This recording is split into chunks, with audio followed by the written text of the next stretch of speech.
Welcome to Behind the Paranormal with Paul and Ben Eno. Yeah, a little. Why does the Mutual UFO Network, or MUFON, have its own dive team? What are USOs?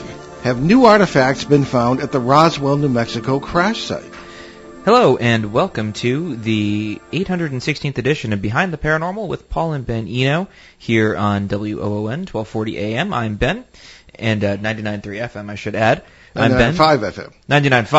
99.5. I'm going backwards in time, I Yes. suppose. I'm Ben, and those questions came from my co-host and partner in the paranormal and dad, Paul. And today we tackle a subject with a new guest, and we welcome your calls. The number is 401-766-1240. That's from anywhere. Or you can email Paul at behindtheparanormal.com or contact us by Facebook, Twitter, or Instagram. Debbie Ziegelmeyer serves on the National Board of Directors of the Mutual UFO Network. She is also MUFON's Missouri State Director.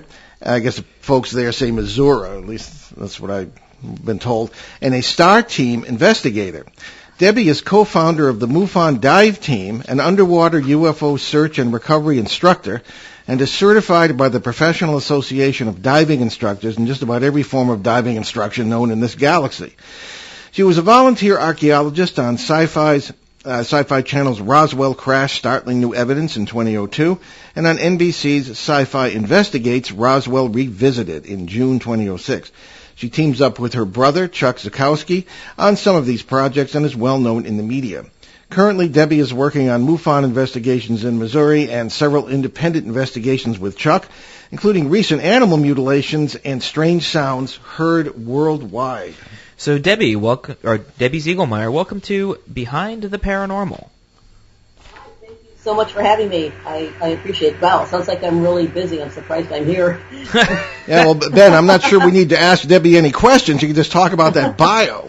Well, nevertheless, Father, I guess we can start off with something simple. Why does the Mutual UFO Network have its own dive team? You know, I started this back in 2003. At that point, we didn't have a lot of water-related sightings turned into us. But 1 in 5 sightings reported to MUFON do involve water. 70% of the Earth is water. And surprisingly, lately, a lot of what I'm investigating, especially in Missouri, is involving water. And there was nobody investigating water. You know, you've got 70% of the Earth. You've got NOAA reported that only 5% of our waterways have even been investigated. So it's a perfect hiding place. Nobody's looking there. Okay, I bow to your superior knowledge of that subject, but it seems as though certain areas are very active underwater. But you're right. I mean, most are not, especially in the very deep areas. Oh, you'd be surprised. And how do we know?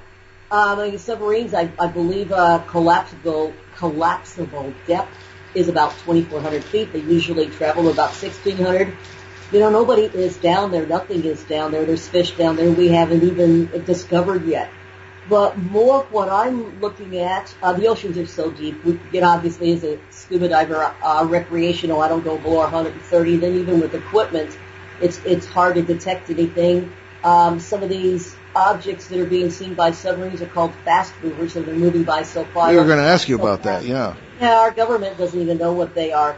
But right now in Missouri, our rivers, we have incredible sightings in and around the Merrimack River. I'm investigating some things right now in the Mississippi, coming in and out of the Mississippi River.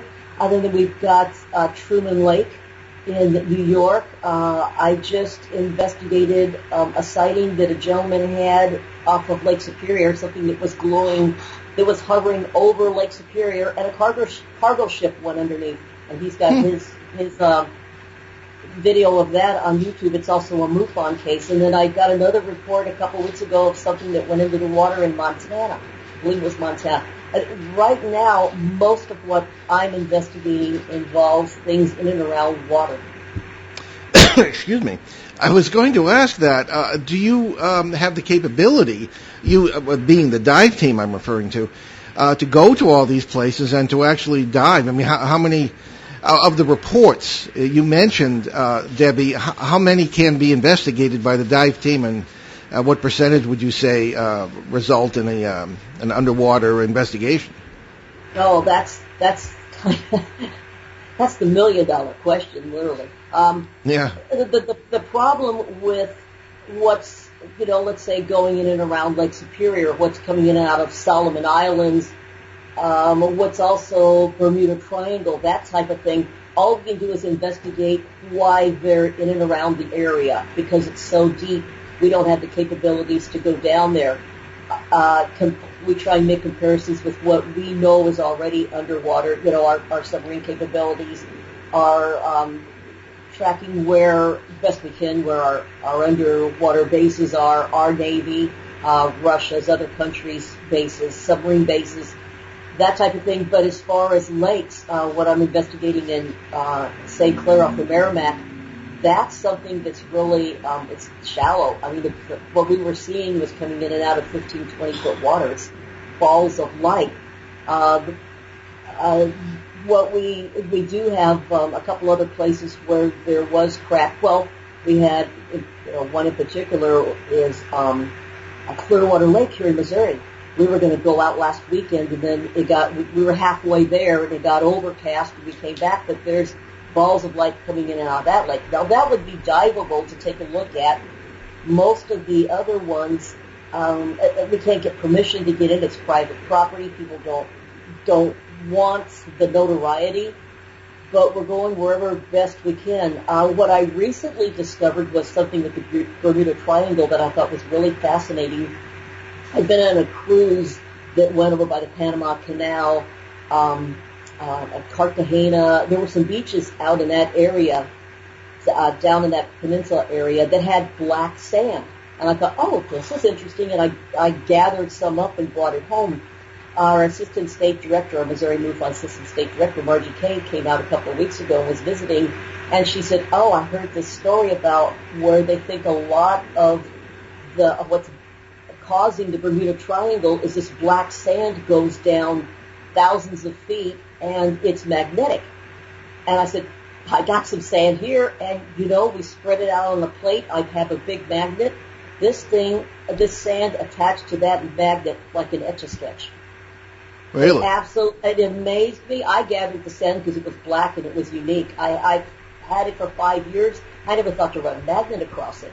So that's one more little piece of information that we found out, that yes, indeed, that black sand is magnetic. Okay.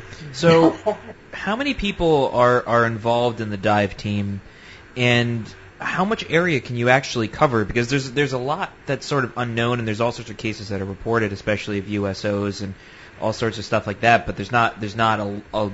It seems like they're very few, like very spread out, very far out. How much ground can you actually cover, and how many people are involved? We can cover as much ground as we need. The one thing about divers is they always love a challenge. And what I found out, I used to have a big list. And the problem with the list, it has to be renewed yearly because MUFON members come and go.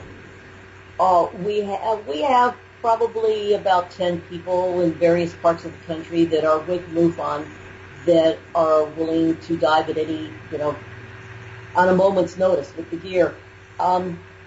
What the problem with what it originally was with the MUFON members coming and going, it ended up being more of a star team investigation.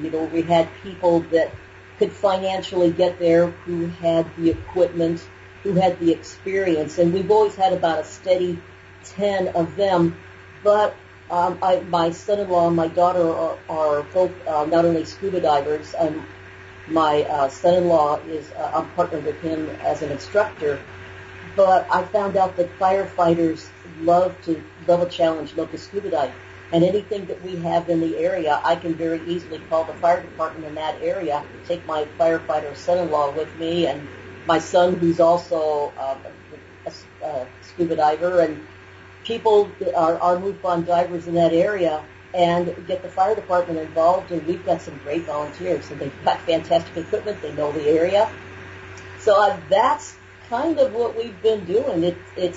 We've checked out a few areas at this point. We haven't found anything, that's really anything really in particular in the sand. We also have, Missouri MUFON also has our own lab here, so if I do find anything, we can get it analyzed. And the lab, by the way, is open to all state directors in the United States if they need to have anything investigated, anything analyzed by this lab.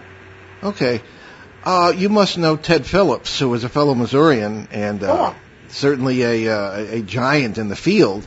Ted's specialty has been collecting for literally for many decades information about physical traces of UFO landings. And he, the last time he was on the show, he pointed out something that we'd like to ask you about, and that's that when he first began, UFOs seemed to be more nuts and bolts craft, and people assumed they were from other planets. But in a recent, I guess over the recent 10 to 20 years, seem to have become more ethereal in the sense of light balls or balls of light. And he's investigated a lot of these things in Marley Woods, which is a secret location somewhere in your state. Do you agree with that? And what do you think these balls of light coming out of the water or whatever they are, what do you think these really are? Are they necessarily craft from other planets?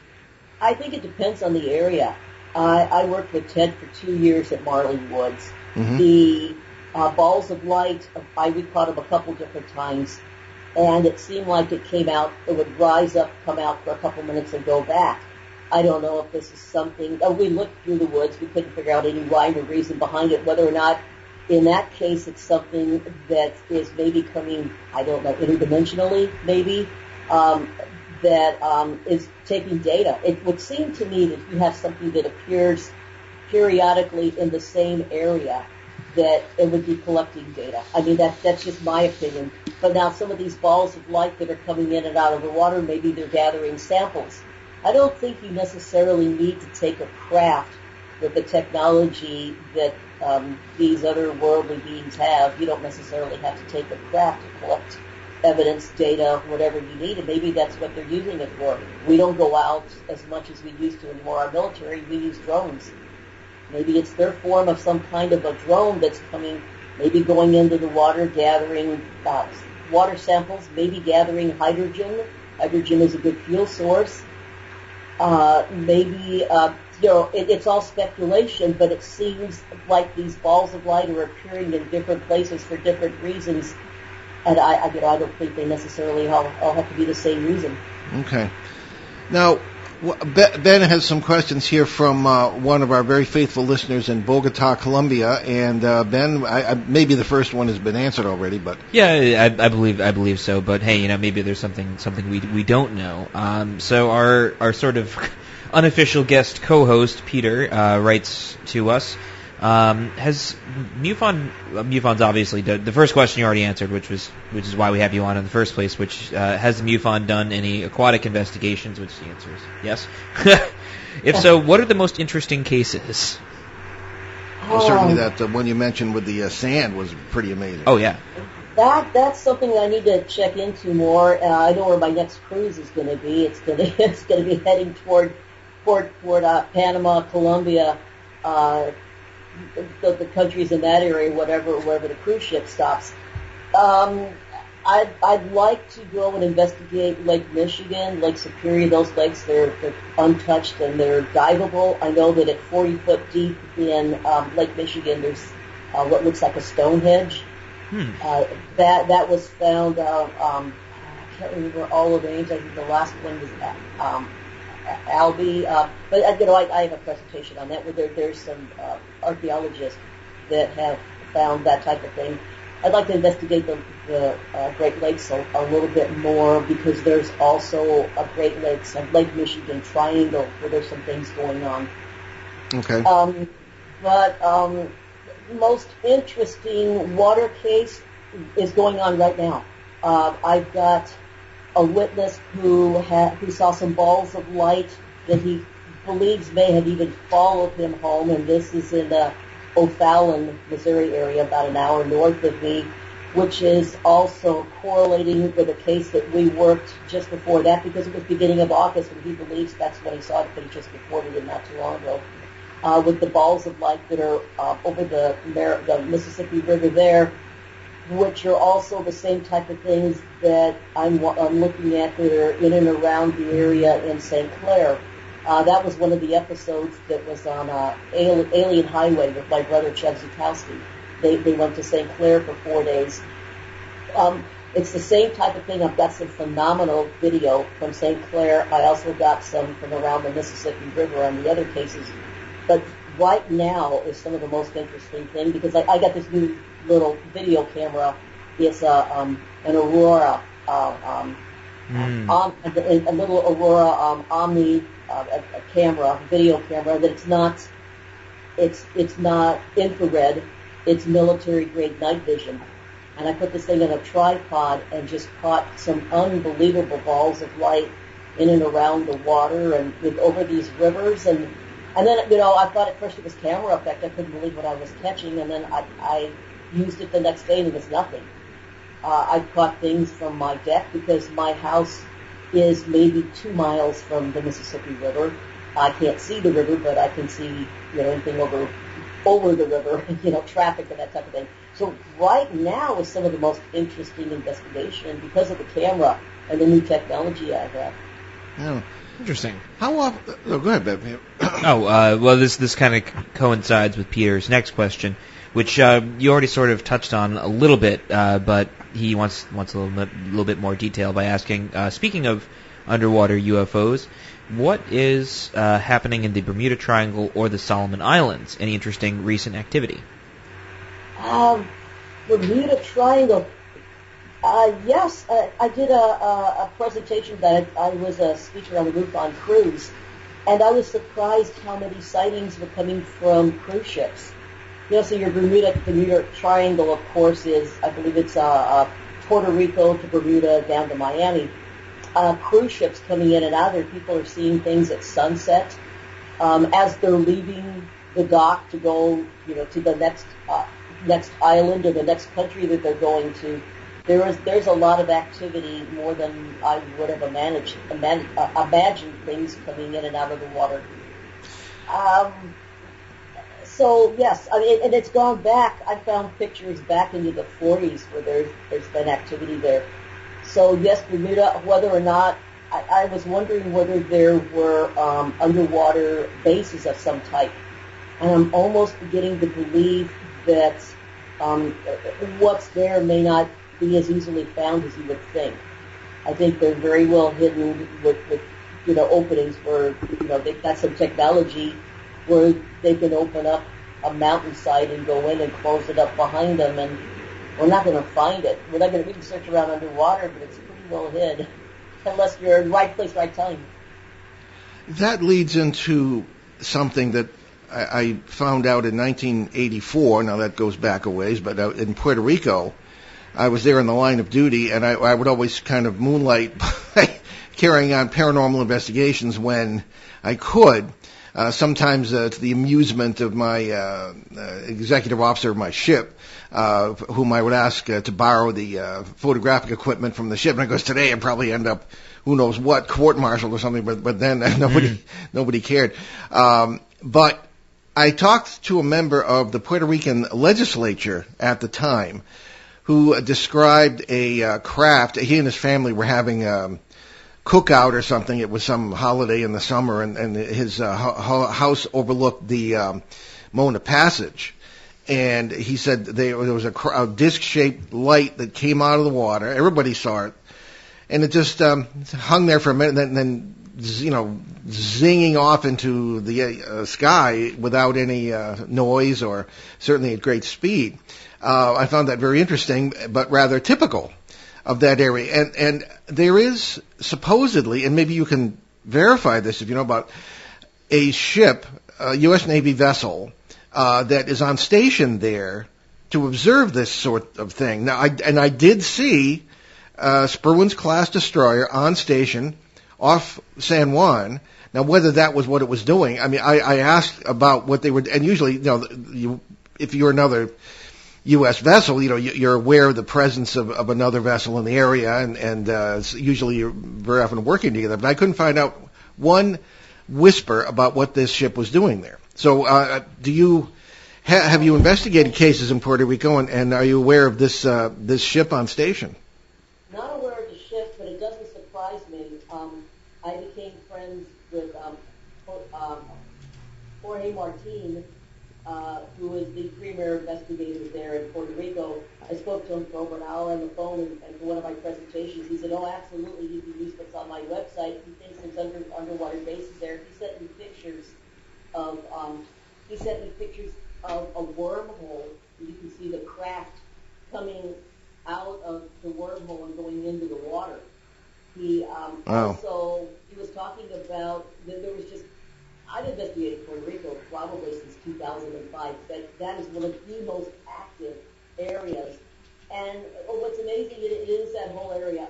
I found a lot of military ships where they had these craft that were following them, even to the extent that when I was on the MUFON cruise in March of this year, we went to Puerto Rico, one of our short excursions, was Cozumel. And our guide saw the T-shirts that all of us had on, and we were MUFON cruise, so we had UFO T-shirts. And he said, I didn't really want to tell anybody about this, but I had a sighting. We go, what? And he says, oh, yeah, it was about 20 years ago, and there was this ball of light that kind of came out of the water. And he said, I looked at it closer, and it was a silver metallic sphere about the size of a Volkswagen, bug, and just round, smooth. And he said it came up out of the water, and he said I was going home from work right at dusk, and he said it had followed me. It followed him for a couple miles. He finally lost track of it coming in and out of the mangrove trees and watching the ocean to his left, but he had his buddy was behind him a quarter of a mile, and he also saw it. And I said, do you see this much? And he said, there isn't a commercial fisherman in Cozumel that hasn't seen lights underwater or seen something coming in and out of the water or hovering over the water. He said, anymore, we don't talk about it. It's just common knowledge. So you've got that there. You've got it in Puerto Rico, for sure. I found sightings all the way from Miami down to Colombia, to Puerto Rico, it's just every direction. There's so much going on in the Caribbean right now. And I would assume in other places, but maybe because you have so much activity there, you've got so many cruise ships that are around. There are a lot of activity. Some of the water inland is shallow enough. You've got divers, and with all the activity around there, there's a lot of reports. Because I had to go through, I couldn't believe how many. It was my choice to pick the best ones to talk about. Just incredible. Yeah. How often, Debbie, do you or anyone in your group run into the military? We run into them all the time, or something that looks like the military.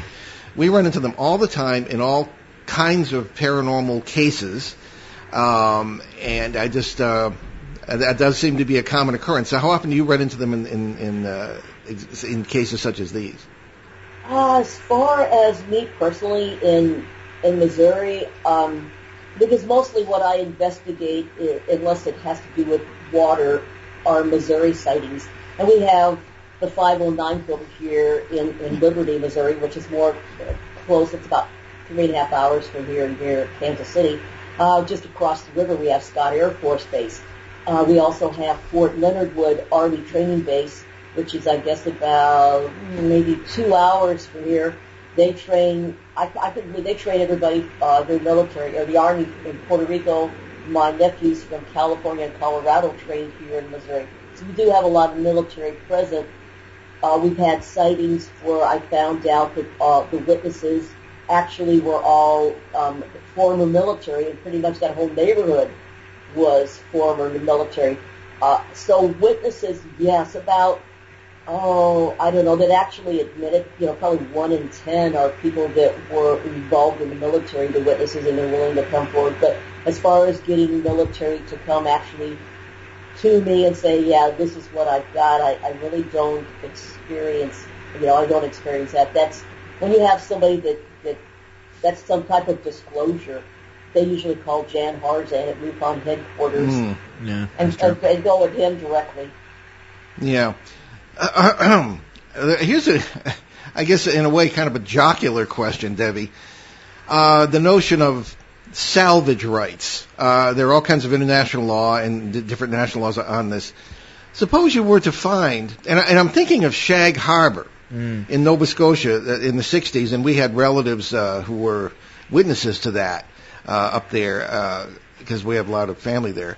But had they been able, and supposedly they did locate a craft of some kind on the bottom of whether it be the Bay of Fundy. Oh, did they? Well, supposedly. Supposedly. That's third-hand military scuttlebutt. Okay.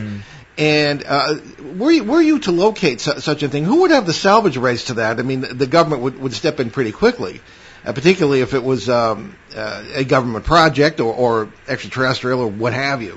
Have you ever considered that? And I don't know. The scenario just sort of fascinates me. Yes, because being a diver, we had a condo in the Florida Keys for 12 years, and I know what Mel Fisher had to go to. They spent years, he even lost his son and daughter-in-law when the ship sunk, trying to bring up the Etosha. I mean, trying to find the treasure from the Etosha and some of these other fleet of ships from the 1600s. And it came down to that. They found treasure, and I think Italy wanted some, Spain wanted some, Florida wanted some. There was a fight to see who actually owned this. So salvage rights, I think it's really sketchy. As far as a UFO underwater, seriously, we're monitored. The government knows absolutely everything that MUFON does. I have no doubt about that. If we found a craft underwater and we're being monitored, it would be a race to see who got there first. And if we were already there, I'm sure somebody would show up and there would be some type of an issue. Yeah. It doesn't bother me. I'm a volunteer, and this is what I tell all of my investigators. We are volunteers. We do this on our own. If it comes to a fight between us and our government, the government wins hands down.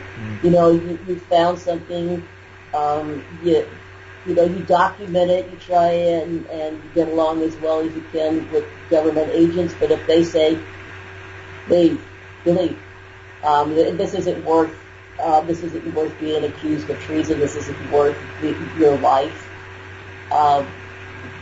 we're volunteers. Okay. We're going to take our bottom of the hour break now. You're listening to Behind the Paranormal with Paul and Ben Eno on WOON 1240 AM and 99.5 FM in New England's really, really pretty Blackstone Valley. And we have our wonderful guest, Debbie Ziegelmeyer from the Mutual UFO Network, and we'll be right back, so stick with us. This is Manny Brando. Vote for Manny. I will take the winner out for dinner. You know that I'm right, so vote for Manny. 766-3499. Get down to brass tacks at home with me, Bob Vila, and my tip of the day every day right here. Bob Vila's Home Improvement Tip of the Day can only be heard on ON, AM, and FM every weekday at 6:50 in the morning. Bob Vila's Home Improvement Tip of the Day is brought to you by Cumberland Kitchen and Bath Design Center. Bob Vila's Home Improvement Tip of the Day on ON Radio. Local and live at 99.5 FM. And welcome back to Behind the Paranormal with Paul and Ben Eno. It's WOON 1240 AM and 99.5 FM.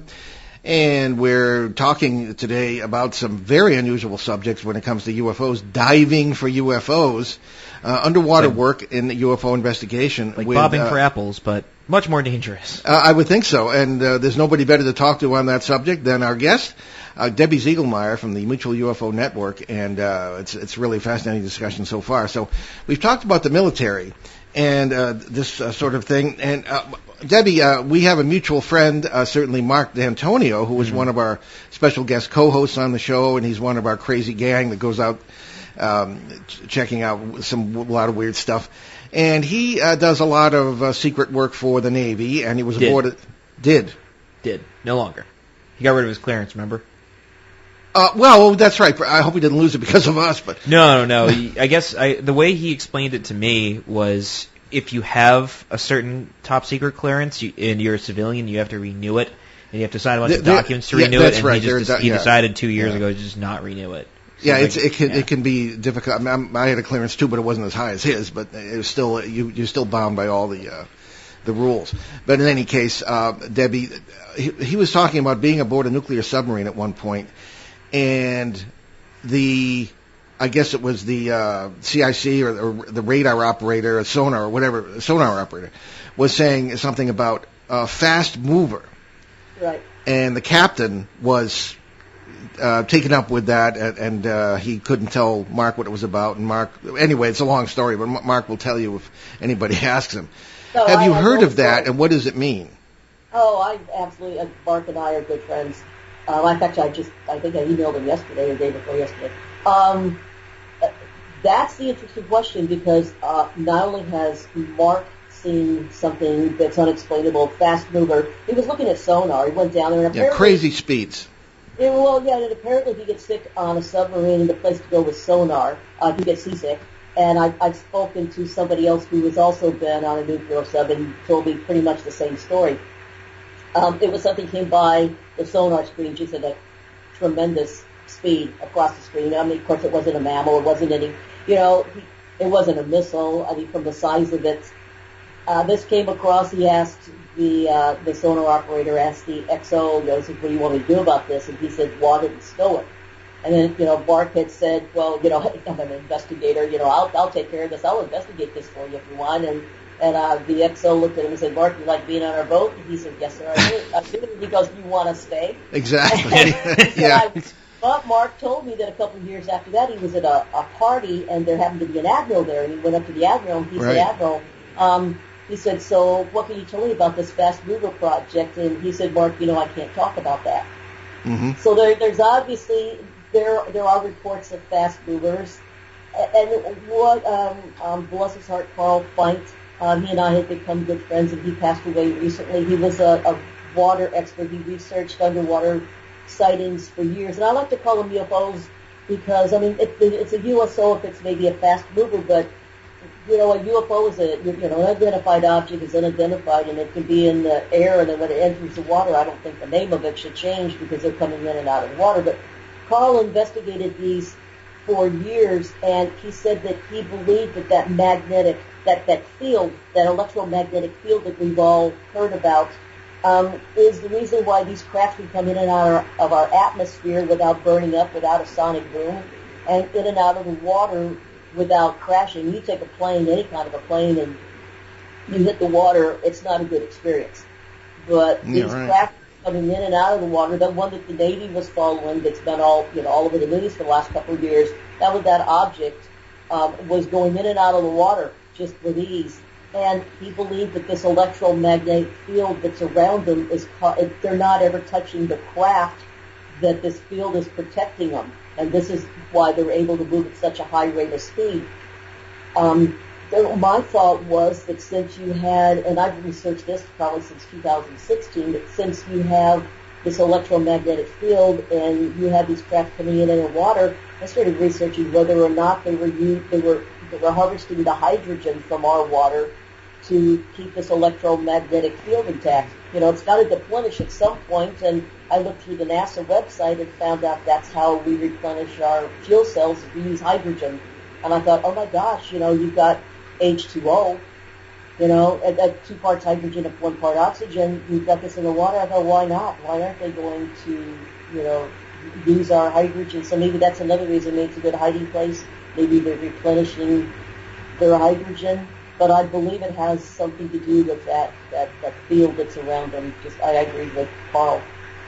Okay. Let's dry ourselves off and move into New Mexico in the middle of the land and talk about Roswell. Now, you were involved in some further research at the Roswell crash site. And of course, if anybody doesn't know, Roswell, 1947, July 1947, something crashed. The general belief is that, among most people anyway, is that it was a craft from elsewhere or elsewhen, and all sorts of bodies. There were some bodies recovered, et cetera, et cetera. So you have been involved in some ongoing research at that site, even in recent years. Can you tell us about that and what's been found that's of interest? Yeah, have there been any sort of new discoveries? Wow, how much time have you got? In 2002, my brother and I, we talked them into staying and letting us stay an extra day, and we did a strip dig. Came across a silver metallic piece that was, I don't know, maybe a small triangle piece, Eventually, we were able to get it analyzed. It was very, very, very pure silver with a little bit of silicon. So there was something silver metallic found in 2002. The problem with where the skip site was, that's known as the skip site, is that it's BLM property. So anything that you take out of there belongs to the Bureau of Land Management of New Mexico. So we go back every year and we'll take a look at the site and see the runoff from the hillside, the water, and try and figure out where there could be new places where things are hid. Interesting enough, we went back in 2016. We were back there speaking, and we decided that rather than go to the alien ball, we would go and head out to, toward the site. And we went in the other direction. We went out more toward what they call the Ragsdale side, about 35, 40 minutes outside of town. We were there just right around 9 o'clock, which is just a little after dusk at that time of year. And my brother had these LED lights in the front of his truck, and he goes, "Oh, I want to show you these. I got a remote control." Hit this remote control, and it was like a flash, flash, flash, pause, flash. And about 60 degrees up in the sky, about the size of an aspirin, something flashed back at us twice, 2 flashes. We thought, what is that? And he hit the remote control again. This flashed at the same place, not moving, not wavering, not a cloud in the sky, nothing but the Milky Way. This thing flat, whatever it was low altitude. We're thinking maybe 1,000 foot or so. Flashed at us twice. And this happened 3 consecutive times. After that, we left. We heard some strange noises, and it's kind of a long story. We decided to finally leave, looking to see if we were being followed, and went back to where we were staying. When we went back the following year, in 2017, for the 70th anniversary of Roswell, decided to go out to the same place, been down this road 30 times probably. We know our way around, headed out of town, just past Walmart. I think it's 264 or 265 highway. Made a right-hand turn to main highway. Then it comes to a fork. You make a right and go out toward the site. And so there we are on this 2-lane highway. We come out of there, make our right. And we were running a little late. We wanted to get out there about 9 o'clock, about the same time it happened. But we were being interviewed we were actually having dinner with people from the Roswell Daily Record, so we didn't get going till about 10:30. Made our right-hand turn at the fork, and the road just turned to 1 lane, no lines, and dead-ended. We're like, did we take a turn? And so we looked at each other, and he goes, okay, we're already running late. We turned around, made a U-turn, got back on the road, went maybe the length of 2 football fields, and once again, the highway turned into single lane and then dirt. And we thought, okay, what happened here? And so we looked at his navigation system on his truck, and he's got a big Ram truck with all the bells and whistles, and it couldn't locate us. We looked at our cell phones, it said no service. So we made another U-turn and went back around, went about the length of 2 football fields, and the road quit again. And we thought, okay, yeah, we don't know what's going on here. So he said, well, get my GPS, my handheld, and it was dead. So I said, okay, let's turn around one more time and go really, really, really slow. And we did. And this whole process maybe took 15, 20 minutes. And then sure enough, there it was. We saw we were coming up because we'd gone back and forth. And naturally, we were headed the direction where we should be back at Roswell. We saw Walmart to the right, went up the highway, made a U-turn, and slowly made our right-hand turn again and headed out toward where we wanted to be, about 30, 35 minutes outside of town. And when we got there, he said, well, what time is it? It was 1:30 in the morning. It should have been, even with the time, with being lost here, it shouldn't have been more than 11:30, maybe midnight, really stretching it. It was 1:30 in the morning. Yeah. So that's some of the odd stuff that still happens at Roswell. We waited till about 2:30, nothing happened, turned around, and surprisingly never talked about it. We were more mad that we had missed our window and didn't even, till we got about halfway home, and I go, do you even realize what happened last night? It's the strangest thing that's ever happened to me. So, yes, there's still something going on there. Yeah, indeed. One of the most fascinating subjects we've covered on the show over the years is our sky sounds, as they're called. Oh, yeah. And I believe you are doing some research in that field right now. I heard something. This was August 5th, 2011. I remember it because in Missouri we had a UFO flap in 2011. My husband and I were sleeping. It was 3 o'clock in the morning, and we heard this bang, bang, bang, bang, bang, and we thought, what? He thought it was the new jacuzzi that we had just put out, in our yard 2 weeks earlier. So he ran down the stairs and out the back, and I went out on the deck to overlook this jacuzzi, and it wasn't a jacuzzi. It was coming from the sky. And he said, what is this? And just as he came to the deck, listening, it was bang, bang, bang, bang. It turned into the sound that, like from a War of the Worlds, kind of the whoa, whoa, whoa, whoa. And we thought, okay, what's that? So I grabbed my tape recorder, and just as I grabbed it, it went to kind of like an underwater bubbling sound, kind of boom, boom, boom, boom, boom, boom, boom, boom. And this went on. I got 2.5 minutes tape of it, and then it just dead stopped. All the neighbors were up and out. The time my son and his family lived next door, everybody in the neighborhood, all the lights were on, looking up at the sky. And I said, I'm going to take off in my Jeep. And my husband said, where are you going to go? It's up in the sky. What are you going to look for? I called dispatch, 911 dispatch. They were flooded. The next morning, I know a police officer, and he gave me a direct number, and the gal said, they told me to tell everybody that it was the MSD, the sewer plant up the road had a turbine that malfunctioned. Well, this was 6 miles as the crow flies. I contacted them. I contacted people in the area. Nobody heard anything. And 911 dispatch said that the sound was only heard within a quarter mile of my house. Amazing. Oh, that's interesting. Yeah. Now, I wanted to bounce this off Debbie too, Ben. The tone from May. Oh, yes. Yeah. Well, real quick. Was it a lower frequency that you heard? Did it sound more metallic? Were there any sort of higher pitches in there? Yeah, this was in August. Yeah, August 2011. But it was metallic. It was definite, kind of like at first a banging. Like it was just hard. It's hard to like somewhat like a hammer. That was a loud hammer. My husband's deaf in one ear, and it woke him up, and he was running circles. And what's that sound? It was loud enough to wake both of us up and the whole neighborhood. And then after that, it was almost. It was all metallic. It was odd. And then I did some research on it and found the exact same sound in Canada.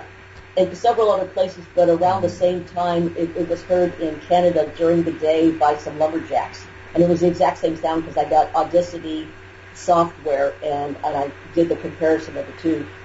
So I don't know what that was. It was about, maybe seemed like it was coming from 60, 70 degrees in the sky. The sky was kind of overcast a little bit, just barely. It's August, so it was muggy here in Missouri, and so it wasn't crystal clear. You could see some stars, but I still, to this day, I don't know what that was. That's interesting that you mentioned that it was. I'm really glad you mentioned the temperature and what the weather was like, because that's actually incredibly important when it comes to sound and how it travels. So the lowest sound that a human can hear, which is about 20 hertz, and that's if your hearing's like perfect, moves at approximately 1,300 feet per second, and it tends to move through objects. So like how the Navy sort of made like sonic weapons or whatever that would shoot underwater. Essentially, the thicker the substance would be, the faster the sound and the farther the sound would travel through it, depending on the frequency and how thick the object is and how it reacts to the frequency wave passing through it. So if a wind turbine was causing, or a malfunctioning turbine was causing that, A, it would have to be incredibly loud, and B, you wouldn't have heard such a variation of tones, 6 miles away. You would have had to have been within 1.5 miles, maybe 2 miles of that facility for you to hear anything. Maybe, it's like a plane passing overhead, where the sound travels slightly differently, but even then, it's still that 1,300 feet is how fast it can travel. So if it's something that rapid and that sort of dynamic in its range, And with that volume, it would have to travel. It would have to be really loud and travel very far distances very quickly. So it doesn't make any sense from a physics perspective. No, not at all. And I talked to people where I could see the plant, and their houses were across the street. And I was knocking on doors the next day, and they said, no, we didn't hear anything. Now, how can they be right there and not hear it, but we hear it 6 miles away? And like I said, the 911 dispatch, she said all the reports came in within a quarter mile of where I lived. Yeah, exactly. It didn't make any sense. And then also the fact that she said, they told me to tell you. I go, who told you to tell you that? And she said, just when I came in, she said, my boss here said, you're going to get some calls. And they told me to, tell you that this is what I heard. She said, I just came on at 6 o'clock in the morning, so I wasn't involved in all this.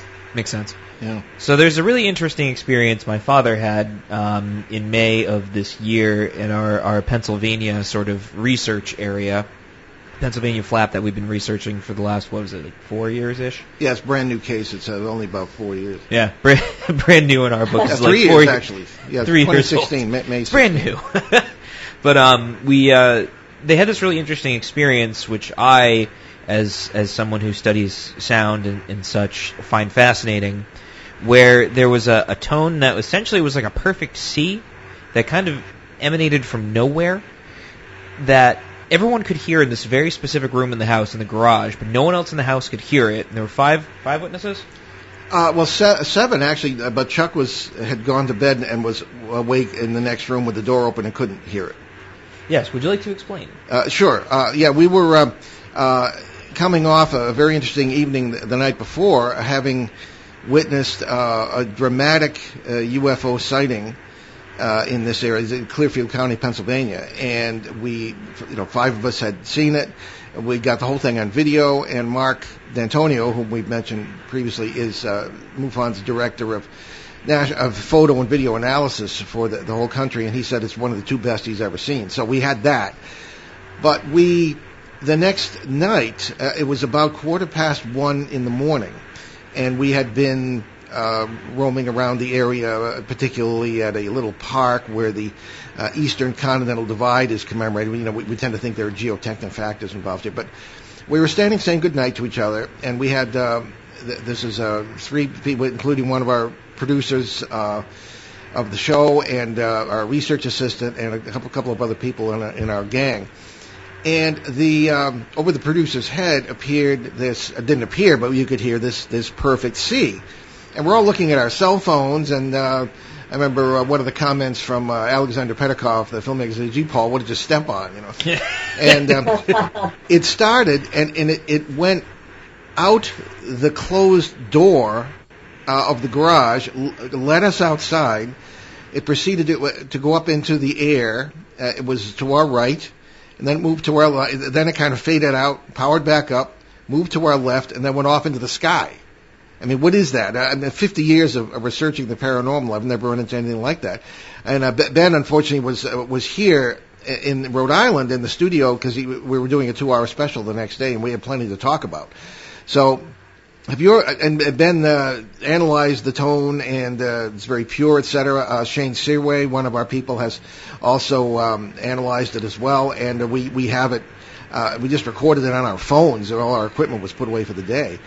Probably shouldn't have done that. Well, I mean, how could you know? I know, exactly. It's not like you got a reminder set up like, oh. But I guess the question is, have you ever heard of a sky sound like that? A perfect C with no source, no visible source, and I don't know, just sort of led us out the door outside. No, but I did some research back in 2011. In biblical times, they were talking about the angel trumpets. So apparently there were sounds in the sky back, hundreds, well, I guess, a thousand or so years ago.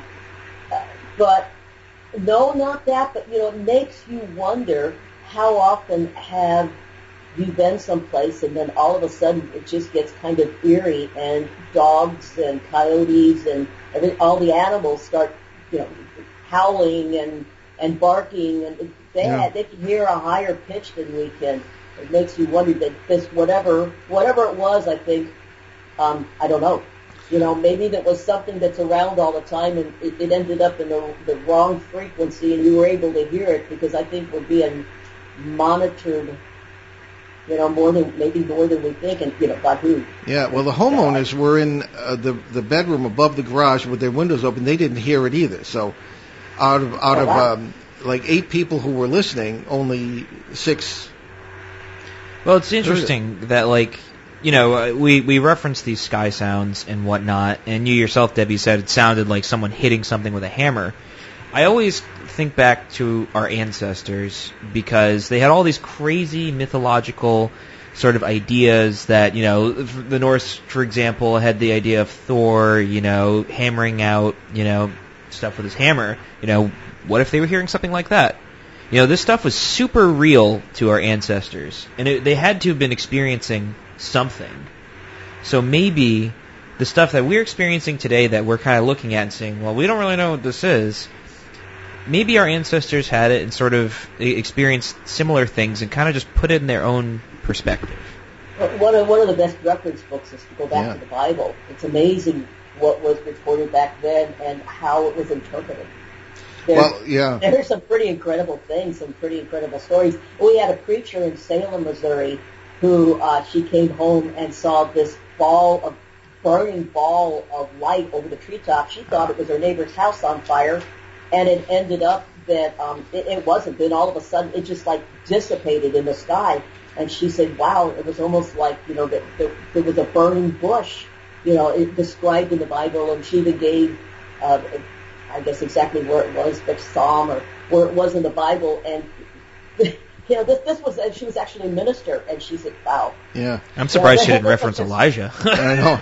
Well, we're just about out of time, unfortunately. Debbie, tell us about your website, where people can find out more, and what's cooking with you.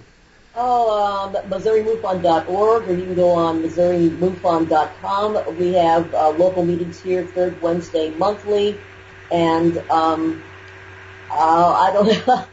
Third Wednesday monthly, we're actually at in Webster Groves, and so you can go on MissouriMUFON.org and find out more about me. My brother's website, too, if you want to find out a lot more about this, is UFO Nut.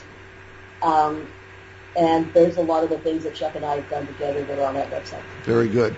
Okay, thank you so much. Great conversation. I'm gonna send you a recording of the tone and refer anybody who wants to listen to it to our May 26th 2019 show. It was a 2-hour special. You can get the whole video, including the UFO video, on here at the WON website, onworldwide.com, and go to ON TV on demand and just have to do some scrolling, but you can find it. Thanks very much, Debbie.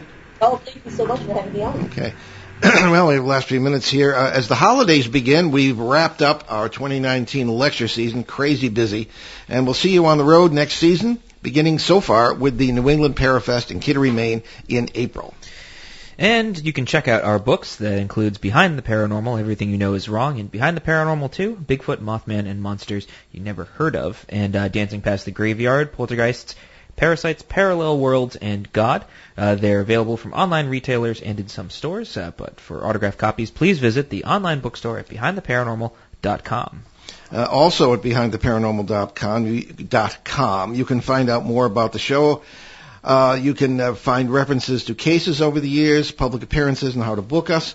And you can have some recorded shows. There are about 850 of them, but the site is constantly seemingly under attack. But we do put those out on the major podcast platforms, so you can still get the recorded shows back to 2011.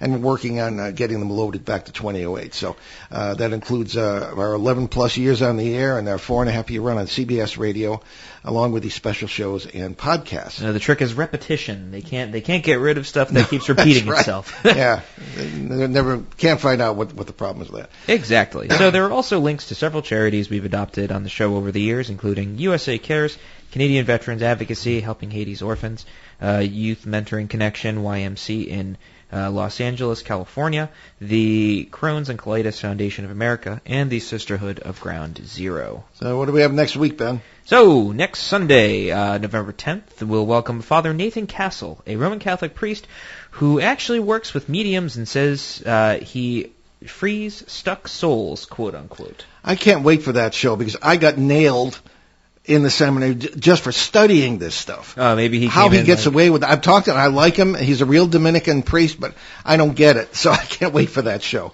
Anyway, we leave you this afternoon with a thought from that old darling Albert Einstein. Great spirits have always encountered violent opposition from mediocre minds. I'm Paul Eno. And I'm Ben Eno. And thanks for joining us on our great cosmic journey.